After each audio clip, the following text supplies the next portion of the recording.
नमस्कार. दरड कोसळल्यामुळे मानवी जीवनावर खूप मोठा परिणाम होतो. सध्या दरवर्षी दरड कोसळल्याने जीवित व वित्तहानी झाली. वित्तहानी भरून काढता येत नाही. दरड म्हणजे डोंगरावरील तीर व कडा. मोठ्या प्रमाणात मातीचा ढीग किंवा खडक फुटून कडा कोसळतो, त्याला दरड कोसळणे असे म्हणतात. दरड कोसळण्याच्या अशा घटना देशात यापूर्वी झाल्या आहेत. मोठा पाऊस झाल्यावर रस्त्याच्या किंवा घराच्या वरच्या भागावर डोंगरातील मातीचा पाणी मुरतो व तेथे चिखल होतो.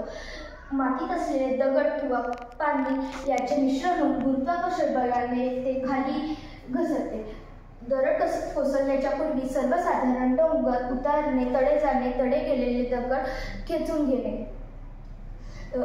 घराला भेगा पडणे, झाडे, विद्युत खांबे उखळणे. रात्री दरड कोसळल्याची मानवाला कल्पना नसते, त्यामुळे मानव गावातील मातीच्या ढिगाखाली येऊ शकतो. दरड कोसळण्याची शक्यता असलेल्या गावात आम्ही एक उपकरण बसवले आहे. त्या पावसामुळे मातीचा भाग खाली येतो व त्या उपकरणावर पडला की मोठ्या सिग्नलमुळे मोठ्याने सिग्नल सायरन वाजेल व सर्व ग्रामस्थांनी फक्त आपला जीव सुरक्षित ठेवा व सुरक्षित आश्रय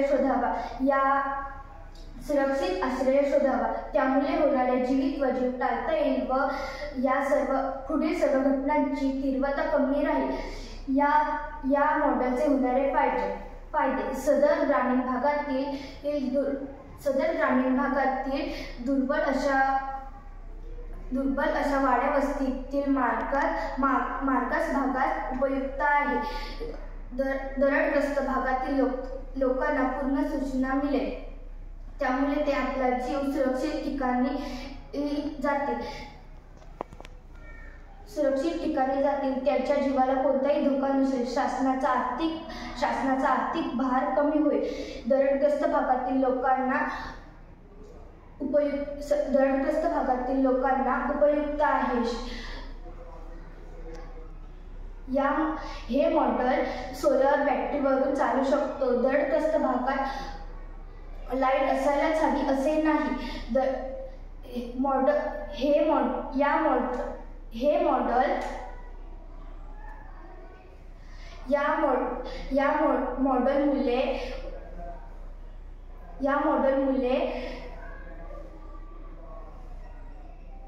या मॉडेलमुळे पर्यावरणाला कोणताही हानी पोहोचणार नाही. या मॉडेलचे पर्यावरणाला कोणताही तोटा होणार नाही.